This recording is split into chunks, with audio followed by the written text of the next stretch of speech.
Los beneficios. Vive sano. Hablando con los expertos.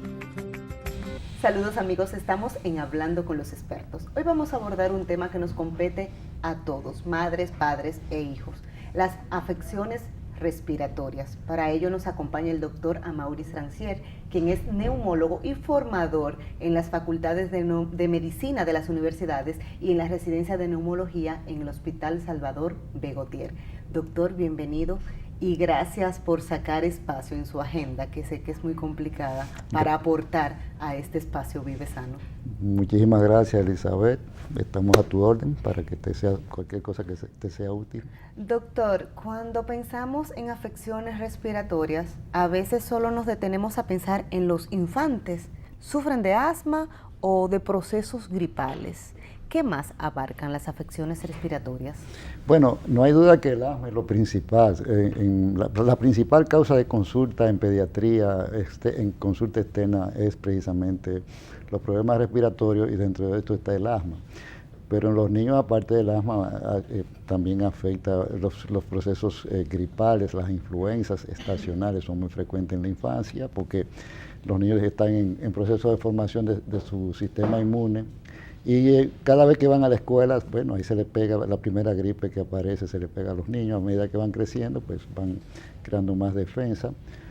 Otro tipo de problema en los niños que es muy frecuente es la rinitis recurrente, que eso tiene más que ver con procesos alérgicos muchísimas veces, pero también puede ser infecciosa, la sinusitis.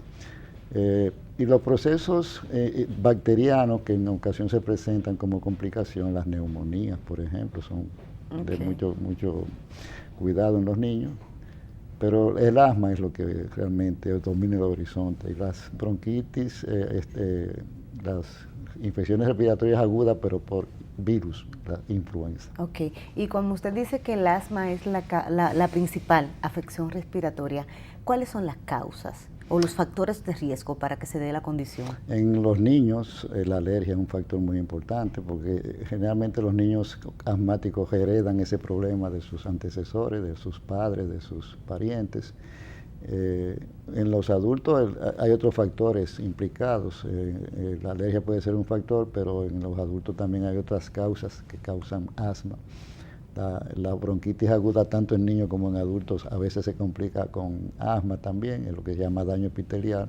Okay. No siempre es asma, pero no siempre es alergia, perdón. Pero el asma en los niños es casi siempre por causas alérgicas. A veces he escuchado un diagnóstico que dicen, tengo asma emocional. Dice, me diagnosticaron, ¿existe el asma emocional como tal? No, fíjate, lo que pasa es que el asma tiene varios factores desencadenantes, pero el asma es un problema orgánico. Sí. Las emociones pueden ser un desencadenante de crisis asmática, pero el problema, el sustrato básico es orgánico, sea por alergia, sea por causas de hiperreactividad bronquial, por daño epitelial, por otras causas. Eso es algo que es importante aclarar. El asma emocional como tal no es tal.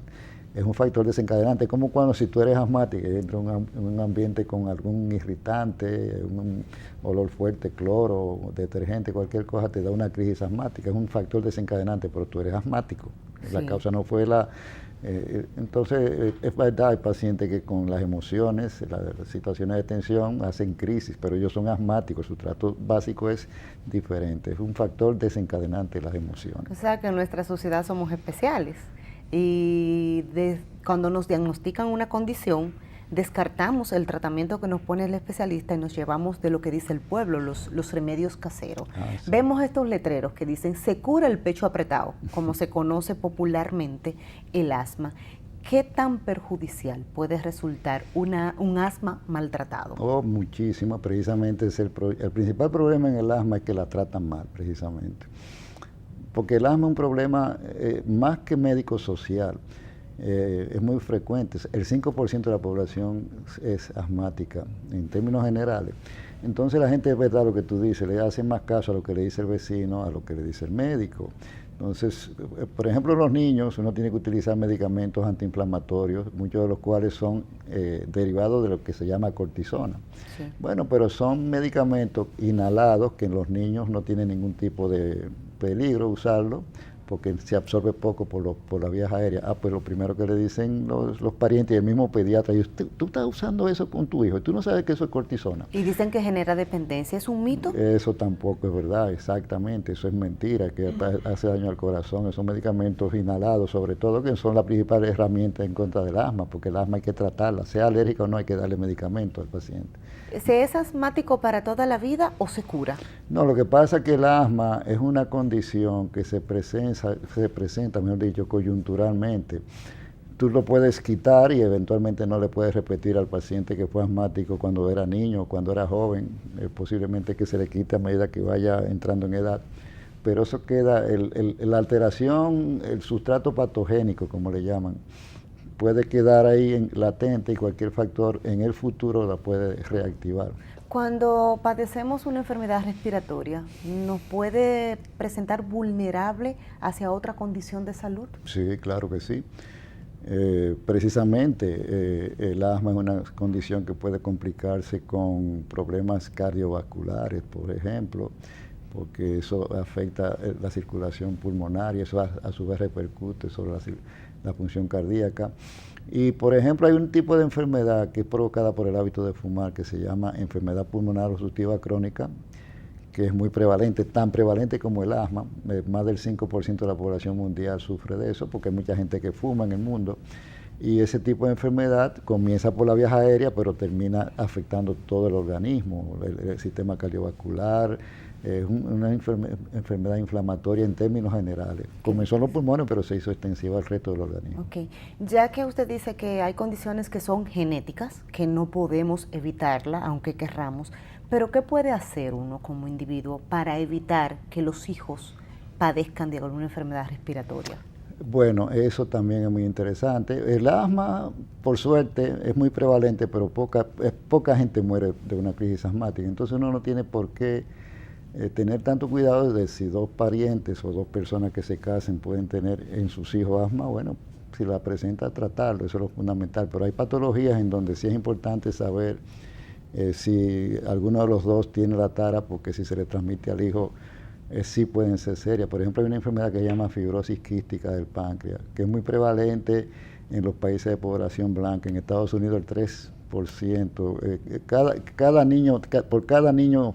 Por cada 3.000 niños hay uno que sufre de esa enfermedad. En este país no es tan prevalente, pero también la existe. Y es congénita, esa es genética. Es congénita, sí. Se transmite, los dos padres tienen el defecto y si se casan ignorando que lo tienen, puede transmitir la enfermedad en los niños. Y eso es incurable, que es peor. Entonces, a todo paciente en Estados Unidos y en otros países de población blanca prevalente que se va a casar, le hacen pruebas genéticas para saber si tienen el defecto y se lo advierten. Cuidado, sí, se pueden casar, pueden tener hijos, pero ya están avisados, ¿no, verdad?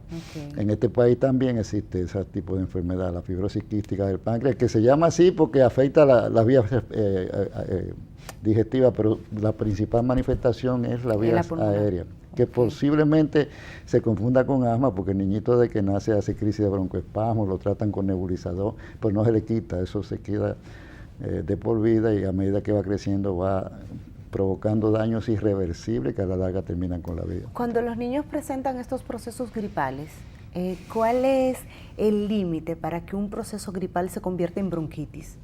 Bueno, una bronquitis es una inflamación aguda de las vías aéreas, bueno, bronquitis aguda me refiero.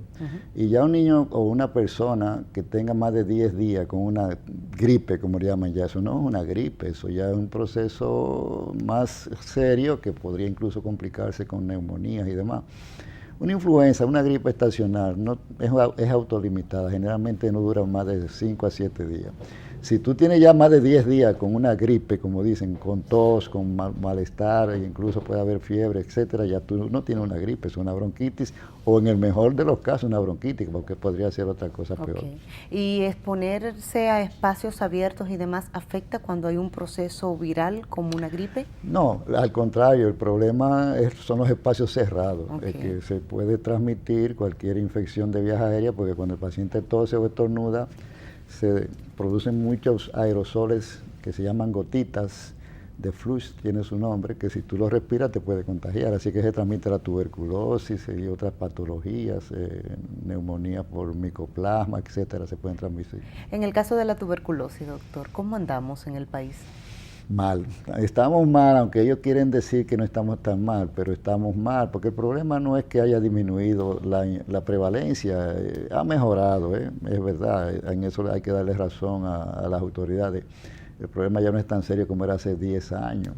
Hace 10 años nosotros teníamos una tasa de 80 casos por 100.000 habitantes. Estábamos dentro de los países en América que tenían más casos de tuberculosis.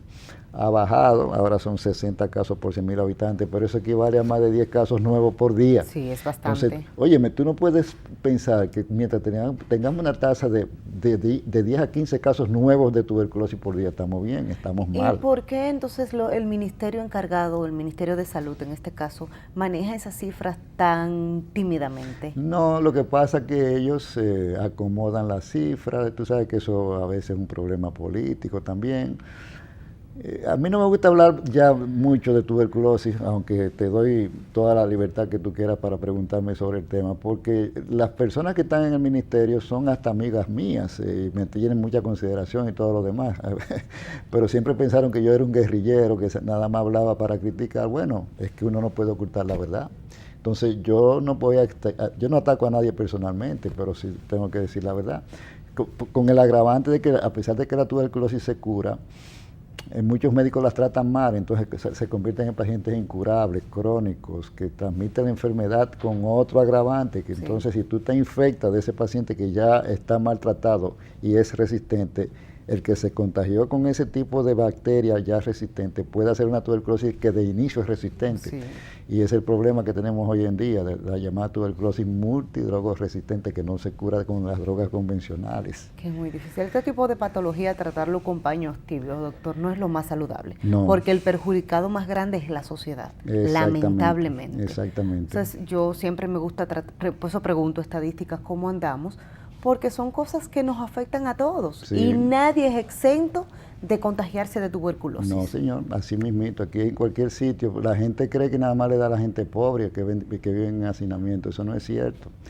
En cualquier sitio que tú vayas, que haya aglomeramiento de personas, en un cine, que tú estés viendo una película y una persona tosa, y eso se queda flotando en el ambiente por horas. Si no hay ventilación, eso tú puedes entrar al cabo de un rato y te puede contagiar, entonces ese es un problema serio. Así es, doctor, con su permiso, vamos a ir a un pequeño corte comercial.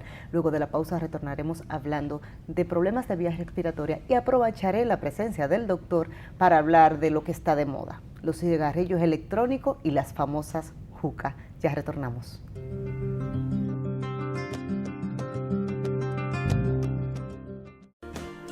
La conducta segura se aprende. En Intelseguro ofrecemos una cartera de servicios adecuada a su necesidad de protección. Asesoría en seguridad corporativa, entrenamiento en autoprotección personal, investigación sobre fiabilidad comercial de empresas y particulares, sugerencias para inversiones en material y medios de seguridad. Consúltenos en el teléfono 829-754-1484, www.intelsegur.com y síganos en Twitter, @IntelSegurRD.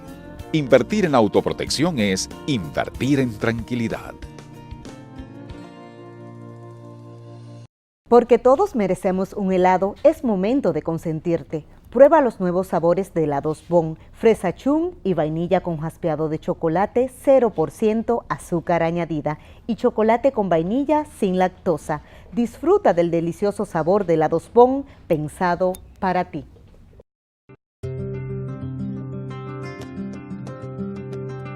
Aquí estamos de vuelta en Hablando con los Expertos. El doctor Amauris Rancière, quien es médico neumólogo, nos acompaña hablando de las diferentes partes que hay en las vías respiratorias que pueden afectar nuestra salud.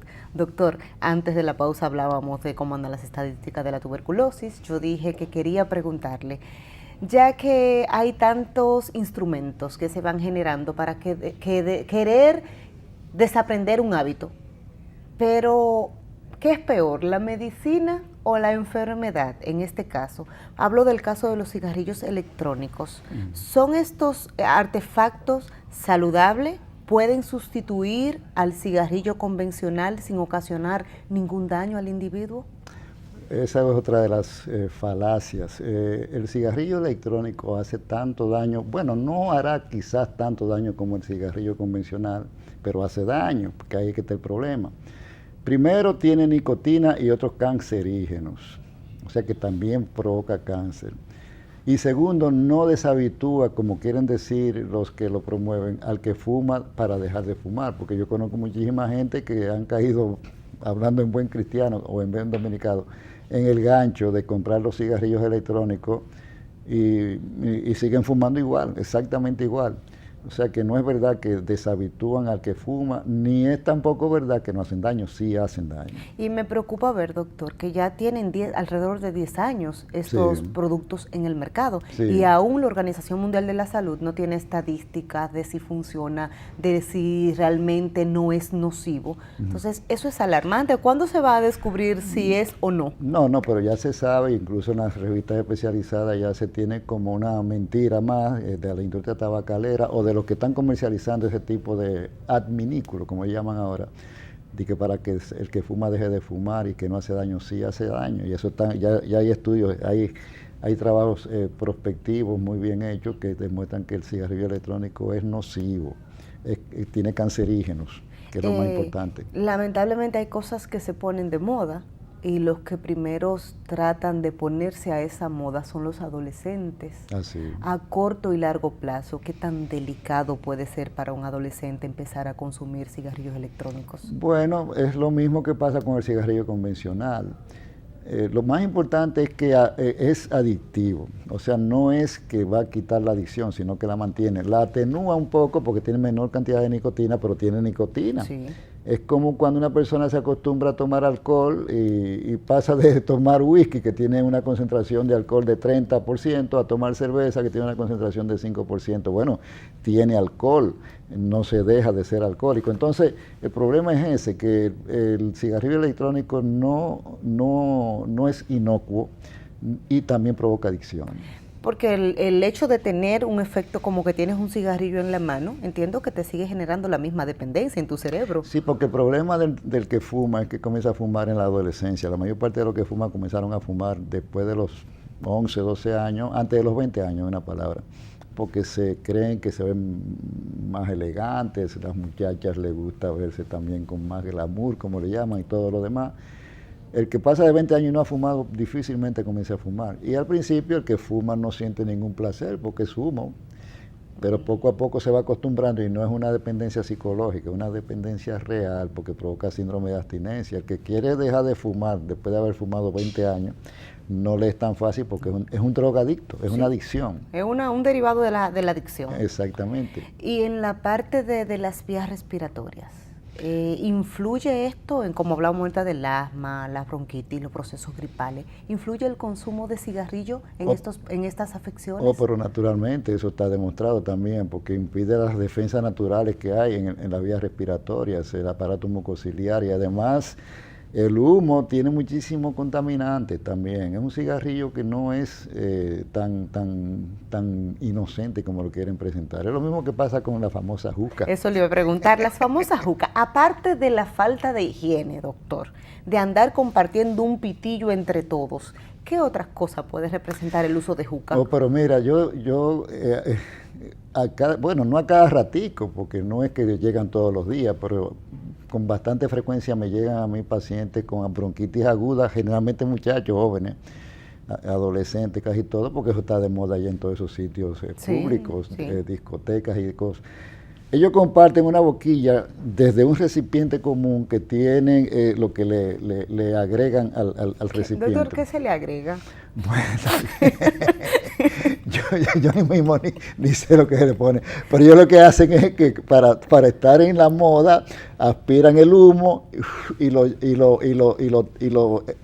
tiran, ¿no, verdad? Entonces se lo pasan en la misma boquilla, se la pasan uno con otro. Imagínate tú, sin ningún tipo de higiene, y esas mangueras que están totalmente contaminadas. Usted me excusa, doctor, pero eso es ser muy puerco. Oh, sí, bueno, así es. Mira, ¿tú crees que esas mangueras y ese envase donde le ponen la cosa ellos lo limpian, eso no lo limpian. A lo mejor un día lo lavan, pero eso es totalmente antihigiénico. Y hay pacientes que han hecho bronquitis aguda bastante difícil de combatir, porque es con pseudomonas, que es una bacteria bastante resistente, y otro tipo de microbios que, oye, mira, eso hay que denunciarlo y decirlo francamente. La gente creerá a lo mejor que uno ataca ese tipo de diversión, por decirlo así, el tabaco y demás, como si fuera uno un puritano. No, es que el problema es que hace daño a la salud. Y además, con los años de ejercicio que usted tiene, doctor, usted que ha visto cada caso y sabe lo delicado que es el sistema respiratorio del ser humano. Una neumonía por un tipo de bacteria, porque son bacterias, no son virus.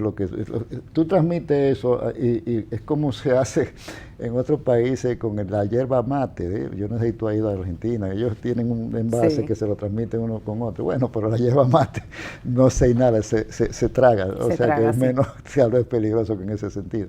Pero esto se inhala, esto se respira, un humo que se distribuye por todo el aparato respiratorio con muchísimos contaminantes y además tiene sustancias que uno no sabe hasta dónde pueden ser también cancerígenas. Yo no sé hasta dónde tiene cancerígeno el humo de la juca, pero sí tiene muchas bacterias, que es lo más importante. Y además de eso, no solo la que se pasa en la vía respiratoria, el Helicobacter pylori se puede contagiar a través de la saliva, y si se pega en esa boquilla, puede contaminar al que la usa compartiéndola. Exactamente, entonces, y además le agregan sustancias muy peligrosas. Yo he tenido conocimiento que sustancias ilegales se le pone a ese tipo de jucas en algunos sitios. ¿Y cómo orientar a la sociedad, a los jóvenes sobre todo, que no se dejen llevar de esa moda y que no asuman esto como un hábito normal cada vez que salen a un centro nocturno? Eso está dentro de lo que se conoce como estrategia antitabáquica, porque eso es una forma, no es tabaco a lo mejor como tal, el que se le pone a la juca, pero es una forma de suministrar estimulantes de una u otra forma por vía inhalatoria en forma de humo. Entonces eso tiene que hacerse parte de la campaña antitabáquica que todos los años se hace ya a nivel mundial. El tabaco se considera como el enemigo público número 1 de la humanidad. Y eso, dentro de eso hay que incluir los cigarrillos electrónicos porque tiene nicotina, tiene tabaco, definitivamente, y la juca que tiene sustancias que uno no sabe, yo realmente no sé lo que le echan, pero tiene muchas bacterias contaminadas. Sí, a nivel mundial se hizo una campaña de lograr evitar, gracias a Dios, que dentro de los espacios cerrados se consumiera tabaco. Fue un logro, pero con la juca estamos retrocediendo. Porque tú te expones, tú no la fumas, y si vas por un compromiso, a veces hasta un centro de eso, tú sales con el olor en tu ropa y tú también absorbes todo ese humo. No, y la contaminación que hay ahí en ese ambiente cerrado, porque son ambientes cerrados, ahí que está el problema, que no se renueve el aire, todo está, no hay renovación del ambiente. Eso es un peligro, definitivamente. Habrá que hacer una campaña de concientización, porque es lo que tú dices. Son los adolescentes, son los jóvenes sobre todo los que están en ese tipo de... Y creen que no le hace daño, y sí le hace daño. Para ellos eso es totalmente inocuo. Eso no les representa ningún peligro. Yo voy a llamar te voy a llamar a ti cuando me llegue el primero, para que tú veas cómo llegan al consultorio, con una bronquitis aguda, que pasa días con una tos que no puede dormir, con fiebre, y hacen neumonías con bacterias que no son tan fáciles de tratar, resistente a la mayor parte de los antibióticos convencionales. Ya por ahí, con eso basta para uno decir que eso se debe prohibir. Una neumonía crónica, doctor, ¿qué desenlace puede tener? Lo que pasa es que crónico significa que tiene añales, ¿no? Hay pacientes, por ejemplo, lo que yo te decía ahorita, de pacientes con la fibrosis quística, precisamente eso es lo que los matan, que no salen de un proceso neumónico cada semana, cada 2 semanas, hace una neumonía. Eso trae como consecuencia la destrucción progresiva del pulmón. Hay pocas patologías que conllevan una neumonía que se recaucha o se reedita, vamos a decirlo así. Tiene que haber una malformación o una alteración de la vía aérea para que una bronquiectasia, por ejemplo, que un daño que queda en las vías aéreas como consecuencia de una bronquitis aguda, precisamente. Esas son de las consecuencias de la bronquitis aguda, que dejan secuelas. Tú lo tratas, se cura, pero queda con una debilidad y ese paciente a partir de ahí sigue haciendo cuadros bronquiales y bronconeumónicos a repetición. Doctor, cuando empezamos hablando de las condiciones respiratorias, que siempre en los infantes es que más cuando se empieza a presentar el asma, la bronquitis, los procesos gripales, ¿siempre debe la madre llevar al infante al neumólogo o basta con que el pediatra lo revise en estos procesos? Bueno, fíjate, la tendencia actual es que sea niño o adulto, el paciente vaya a un centro de atención primaria. En un centro de atención primaria es la vía de entrada del Sistema Nacional de Salud de cualquier país y no necesariamente tiene que ser un especialista el que vea al paciente, podría ser un médico general con buena formación, lógicamente, sobre todo un médico de familia, que son los que están ahora al frente de este tipo de sistema. Pero hay situaciones en donde el médico general no puede resolver el problema. Entonces hay que referirlo a un segundo nivel o un tercer nivel donde están los especialistas. Yo no creo que sea necesario que un especialista vea de entrada a cualquier niñito que tiene un proceso viral, catarral, eso lo ven los pediatras, o un adulto que tenga un proceso coyunturalmente agudo, pero cuando no pueden resolver el problema, entonces se lo mandan al especialista, porque ellos no saben de todo, ellos son médicos generales. Exacto. Doctor, recomendaciones finales para nuestros televidentes para aprender a cuidar nuestras vías respiratorias. No fumen, ante todo, no se lleven del engaño de los cigarrillos electrónicos, hacen daño, de la juca hace daño también. Y ojalá que las autoridades de salud en materia de tuberculosis, que estuvimos hablando, le pongan mayor atención a ese problema, porque el problema se mantiene. Ha disminuido, pero se mantiene. Es todavía un problema serio. Doctor, gracias por habernos acompañado aquí y orientar a nuestro público sobre las infecciones de las vías respiratorias. Y ustedes, amigos, recuerdan, quiéranse, consiéntanse, tiempo de calidad con los más importantes, la familia. Gracias por la compañía y hasta la próxima entrega de Vive Sano.